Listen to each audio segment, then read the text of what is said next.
வணக்கம் நண்பர்களே, நான் உங்கள் கிச்சா பேசுகிறேன். மெக்சிகோங்கிறது நம்ம புராணங்களில் சொல்கிற நாகலோகம் தான் அப்படிங்கிறாரு மகா பெரியவா. அந்த சுவாரஸ்யமான தகவல் பற்றினது தான் இந்த பதிவு உங்களுக்கு பிடிச்சிருந்தா லைக் பண்ணுங்கள், ஷேர் பண்ணுங்கள், கமெண்ட் பண்ணுங்கள். மறக்காமல் பெல் ஐக்கான் கிளிக் பண்ணுங்கள், சப்ஸ்கிரைப் பண்ணுங்கள்.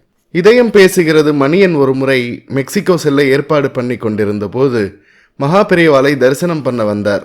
எப்பொழுதுமே வெளிநாட்டு பயணம் போகும் முன் மகா பெரியவாளை தரிசனம் பண்ணுவதை வழக்கமாக கொண்டிருந்தார் மணியன். மெக்சிகோ போகிறதுக்கான வேலை இருக்குது, மகா பெரியவா அனுகிரகம் பண்ணணும் அப்படின்னு மணியன் நமஸ்கரித்தார். க்ஷேமமாக போயிட்டு வா. இந்த பூகோள உருண்டையை எடுத்து பார்த்துருக்கியோ? இல்லைன்னா எடுத்துப்பாரு. இந்தியாவுக்கு நேர் கீழே நீ போக போகிற நாடு இருக்கும். மணியனுக்கோ ஒரே வியப்பு. இதுவரை அவர் அப்படி ஒரு கண்ணோட்டத்தில் குளோபை பார்த்ததே இல்லை. நம்ம புராணம், இதிகாசங்கள், ராஜா கதைகள் எல்லாத்துலேயும் பாதாள லோகம்னு ஒன்று சொல்கிறோமே, அந்த பாதாள லோகத்தில் தான் நாகலோகம் இருக்குது. நாகர் வழிபாடு உண்டு, நரபலி உண்டு. நம்மளை எல்லாம் விட ரொம்ப பழமையான நாகரிக ஆட்சி முறை. மணியன் ஆச்சரியத்தின் உச்சிக்கே போய்விட்டார். நமக்கு உலோகங்களை பற்றின நாகரிகம் தெரியறதுக்கு முன்னாலேயே அவளுக்கு தெரிஞ்சிருக்கு. சுமார் 2000 வருஷத்துக்கு முன்னாலேயே ரொம்ப நாகரிகத்தோடு வாழ்ந்திருக்கா அப்படின்னு சொல்லி ஆசீர்வதித்து அனுப்பினார் மகா பெரியவா. மெக்சிகோ நாட்டின் தேசிய சின்னமே பாம்பை அடக்கும் கருடன் தான்.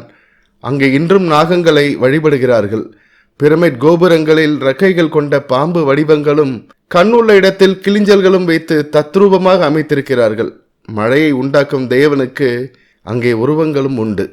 இந்துக்களைப் போல் இவர்களும் இயற்கையை வழிபடுகிறார்கள்.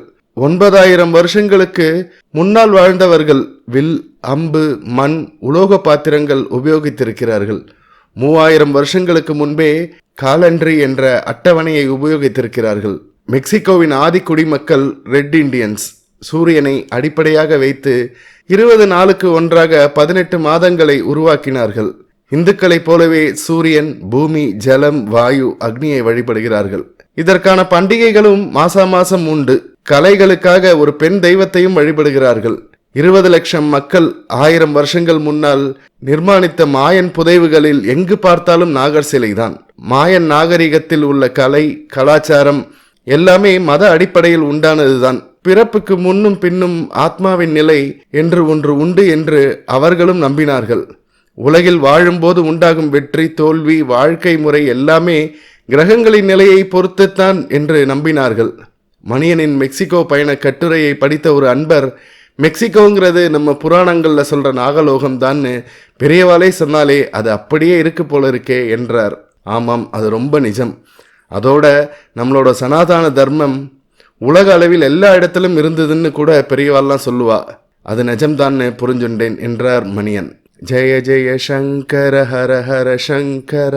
இந்த பதிவு உங்களுக்கு பிடிச்சிருந்தா லைக் பண்ணுங்கள், ஷேர் பண்ணுங்கள், கமெண்ட் பண்ணுங்கள். மறக்காமல் பெல் ஐக்கான் கிளிக் பண்ணுங்கள், சப்ஸ்கிரைப் பண்ணுங்கள். நன்றி அன்பர்களே.